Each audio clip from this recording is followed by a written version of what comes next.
Atensyon po, Barangay Ipag, kung napapanood niyo po. Ba pwede akong magano kayo ng lobby dito sa Purok 5. At napakalalim no.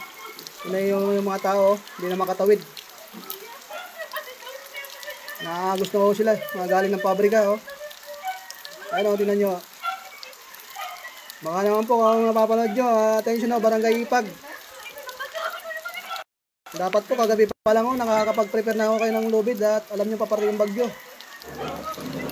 Ano, grabe oh. Hindi na ako makatawid yung mga tao sa sobrang lakas ng agos.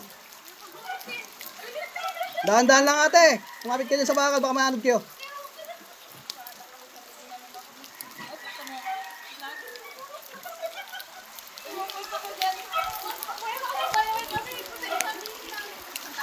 Hindi, maganda nga yun natin para nakikita ng mga gobyerno ang nangyayari sa atin. Di ba?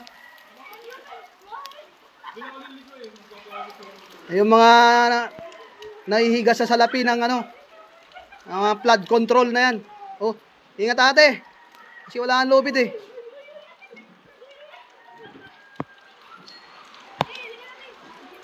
Ay ako rin, hindi rin ako makatawid dyan eh.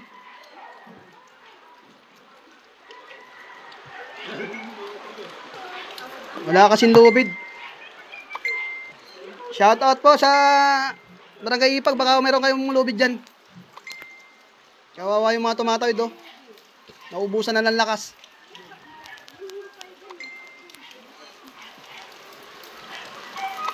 Dito yan sa Purok 5.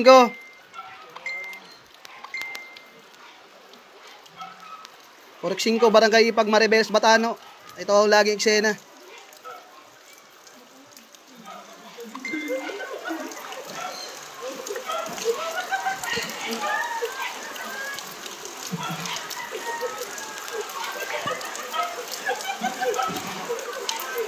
Yung mga Pilipino talaga oh, kahit na may mga disasters talagang pinipilit pa rin tumawa. Natatawa lang sa nangyayari. Attention po, muli Barangay Ipag, maglagay naman po kayo ng ano ng lubid. Ito si ate oh, nagahay na lang oh. Dinadaan na lang sa ngiti.